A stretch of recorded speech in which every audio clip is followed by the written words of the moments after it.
Hello everyone, आज मैं आपके लिए एक और वीडियो लेके आया हूँ। उम्मीद है आपको पसंद आएगा और हाँ, लाइक और सब्सक्राइब करना मत भूलना फ्यूचर में और वीडियोस के लिए। इस स्टोरी का मेन कैरेक्टर वो यांग चुन है जो कुछ टाइम पहले एक पावरफुल वॉरियर हुआ करता था। वो एक नोबल फैमिली से था, लेकिन वो बुरे कामों में पड़ गया और अब वो हेवनली डीमन आर्मी का एक वीक सा स्वॉर्ड्समैन बनकर रह गया है। अब वो बुरी तरह से हार चुका है और ज़मीन पर बैठा है और उसके सामने खड़ी है दुनिया की सबसे पावरफुल स्वॉर्ड्स वुमेन, जो अपनी तलवार उसके गले पर रखकर खड़ी हुई है। वो उससे जवाब मांगती है, लेकिन यांग चुन बहुत बुरी हालत में है और उसे लगता है कि उसकी ज़िंदगी एक मजाका बनकर रह चुकी है और कैसे ये लड़की जो अब हेवन स्वॉर्ड की स्टूडेंट है उसके सामने खड़ी है। ये वही लड़की है जिसने अपनी पावरफुल स्वॉर्ड से एक 100 डिमोनिक मार्शल आर्टिस्ट को मारा है।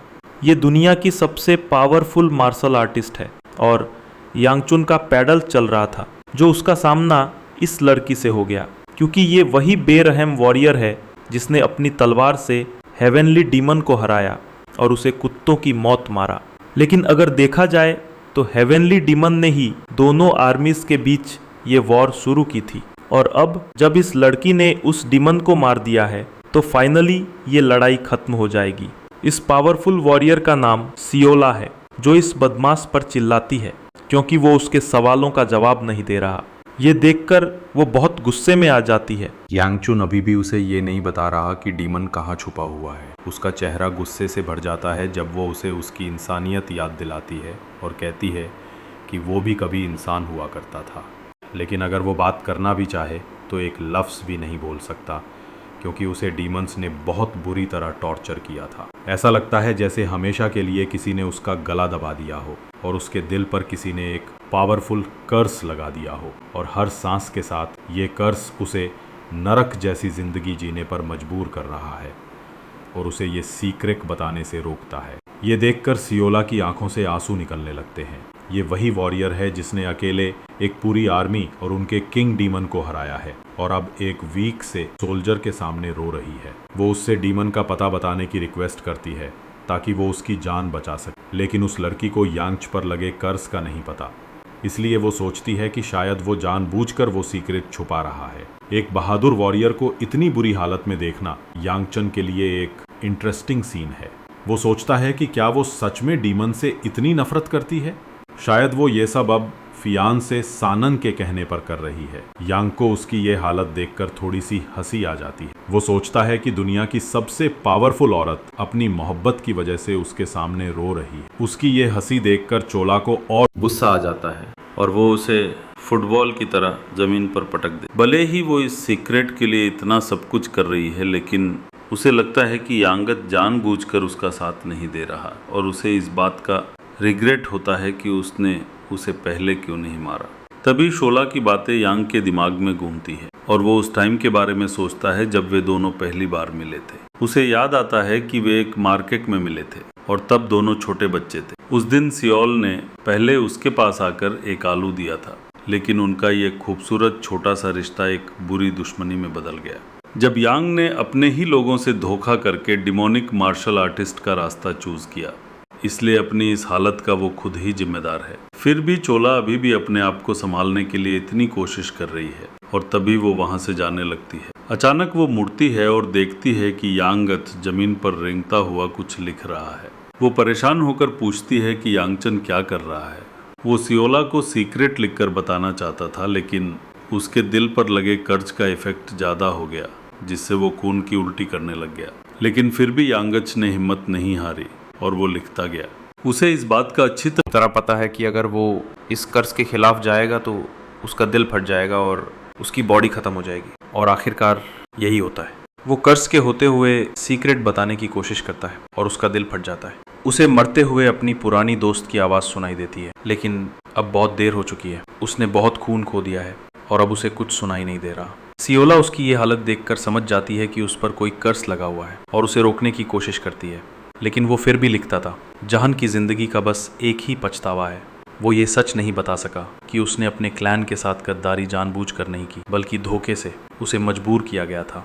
लेकिन अब क्या फर्क पड़ता है। अब तो यांग खुद ये बात एक्सेप्ट करता है कि गलती उसकी ही है। मरने से पहले डीमन के सीक्रेट हाइड आउट के बारे में बताकर वो अपनी पुरानी दोस्त सियोला के लिए एक आखिरी अच्छा काम करना चाहता है, लेकिन तभी उसके दिल पर लगे कर्ज का इफेक्ट ज़्यादा हो जाता है और उसे अपनी बॉडी में तेज दर्द फील होता है। उसे ऐसा लगता है कि उसके सारे बॉडी पार्ट्स फट रहे हैं। अपनी आखिरी सांसें लेते हुए यांगच सोचता है कि उसकी ज़िंदगी ऐसे क्यों ख़त्म हो रही है। तभी उसे वो सीन याद आता है जब उसकी बहन उसके सामने मर रही थी और वो उसके लिए कुछ नहीं कर सका, और मरते हुए भी उसकी बहन ने उसकी अच्छी ज़िंदगी के लिए दुआ मांगी। सियोला की चीख हर जगह गूंजती है, लेकिन यांग को कुछ सुनाई नहीं देता। बल्कि यांगचुन अपनी बेकार जिंदगी के रिग्रेट्स के बारे में सोचते हुए और उदास हो जाता है। उसे एक और बात याद आती है, जब उसे एक औरत मिली थी जो अपनी ज़िंदगी के आखिरी पल गुजार रही थी। उसे भी यांग पर तरस आ रहा था, लेकिन यांग उसे बस अफसोस और उदासी से भरी नज़रों से देखता रहा। इसी के साथ सियोला की जोर से आवाज़ आती है।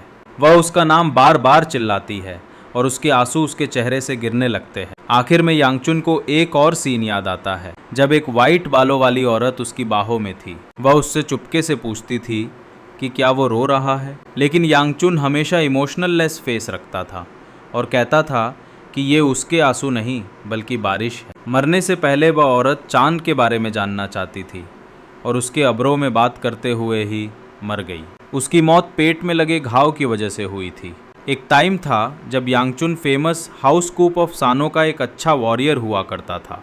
एक ऐसी फैमिली जो अपने अच्छे कामों और जस्टिस के लिए हर जगह फेमस थी। आज वही यांग दुनिया का सबसे बड़ा गद्दार बन गया है और डीमन आर्मी का एक वीक सा सोल्जर बनकर खुद को तबाह कर लिया है। अब उसकी ज़िंदगी का कोई मतलब नहीं है, क्योंकि उसकी आर्मी अब वॉर हार चुकी है और उसे भी अब मरना ही होगा।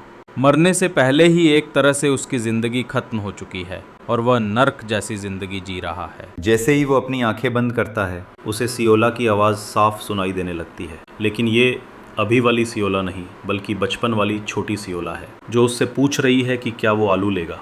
यांगचुन की आंखें हैरानी से फट जाती जब वो देखता है कि वो उसी मार्केट में खड़ा है। ये वही दिन है जो उसकी ज़िंदगी का सबसे अच्छा दिन था। उसे समझ नहीं आता कि वो पास्ट में वापस कैसे आ गया। वो उस मार्केट में बिल्कुल हैरान होकर खड़ा है। तभी उसे याद आता है कि उस कर्ज की वजह से उसकी बहुत दर्दनाक मौत हुई थी। उसका दिल सच में फट गया था और उसके बाद उसके बचने का कोई चांस नहीं। उसकी आखिरी याद में वो सियोला की बाहों में पड़ा हुआ था और वो उसका नाम चिल्ला रही थी। लेकिन अब जब वो पास्ट में आ चुका है, वो अपनी बॉडी में दिल धड़कता हुआ फील कर रहा है, जैसे कुछ हुआ ही ना हो। उसे समझ नहीं आता कि अचानक उसकी बॉडी वापस यंग लड़के जैसी हो गई। उसे ऐसा लगता है जैसे वो कोई सपना देख रहा हो। वो याद करने की कोशिश करता है कि उसने अपनी ज़िंदगी में सियोला के साथ कैसे बिहेव किया था। सियोला उसे देखकर हैरानी से घूर रही है। तभी वो एकदम गुस्से से सियोला के हाथ से आलू फेंक देता है, जिससे सियोला को एक शॉक सा लगता है और यांग उस आलू को कुचल देता है, जिससे ऐसा लगता है कि उसे सबसे चिढ़ हो रही है। यांग ने सियोला का मजाक उड़ाया और सबके सामने उसे जलील कि वो इसे अपने तरीके से संभालेगा और उससे यकवा मांगता है, जो एक खाने की चीज़ है। गार्ड के पास में एक आखिरी यकवा बचा है तो यांगचुन उसे मुआन से छीन लेता है और चोला को दे देता है। चोला और गार्ड दोनों एकदम चौंक जाते हैं, लेकिन यंग बस चोला के गर्मा गर्म आलू के बदले उसे कोई चीज़ देना चाहता था। लजीज यकवा देखकर चोला के मुंह में पानी आ जाता है और उसकी आंखें चमक उठती हैं। वो बहुत गरीब थी, इसलिए वो हमेशा इसे टेस्ट करने के सपने देखा करती थी। तभी वो मुड़ती है और देखती है कि उसके दादाजी भागते हुए उसे पकड़ने के लिए आ रहे हैं। उसके दादा उसे डांटते हुए कहते हैं कि उसे गुम जाने का बहुत शौक है, लेकिन चोला क्रूश है क्योंकि उसे कुछ अच्छा खाने को मिला है। तभी उसके दादाजी उसे प्यार करते हुए पूछते हैं कि उसे कहीं चोट तो नहीं लगी, लेकिन उन्हें देखकर यंग तो जैसे सपनों में खो जाता है। चोला जैसे ही बताती है कि उसने यंग को आलू दिया तो दादाजी एकदम सीरियस हो जाते हैं। वे उसे पीछे खींच लेते हैं और नोबल फैमिली के यंग को रिस्पेक्ट से झुककर सलाम करते हैं, लेकिन यंग कहता है कि फ़िक्र की कोई बात नहीं है।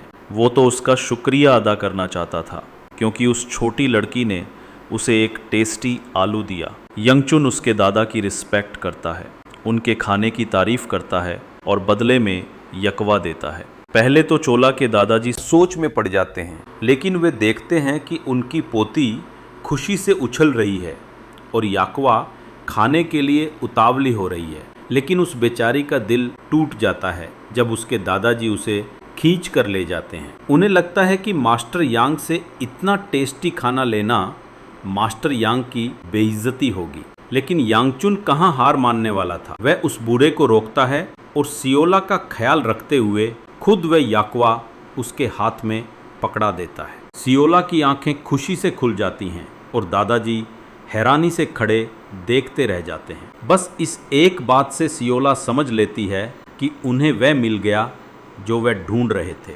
दोनों इसके बाद अपने अलग रास्तों पर निकल जाते हैं और यांगचुन सोच में पड़ जाता है। जहां तक उसे याद है, उसकी असल जिंदगी में यह बूढ़ा तो मुरिम आर्मी का लीडर था और वह कोई मजाक नहीं था। एक टाइम था जब वह दुनिया का सबसे पावरफुल मार्शल आर्टिस्ट था और डिमोनिक वर्ल्ड में सब उससे डरते थे। वह लाइट स्वर्ड ह्यूजन भी है, लेकिन उसे समझ नहीं आता कि ये बंदा यहाँ क्या कर रहा है। उसे ऐसा लगता है जैसे सपने में उसकी पूरी जिंदगी उसकी आंखों के सामने चल रही हो। फिर वह उस खूबसूरत सियोला को देखता है जो अपनी प्यारी आंखों से उसे बाई कहती है और फिर दोनों अपने घर की तरफ मुड़ जाते हैं। यांगचुन की जिंदगी अब खत्म हो चुकी है और उसे कोई रिग्रेट नहीं।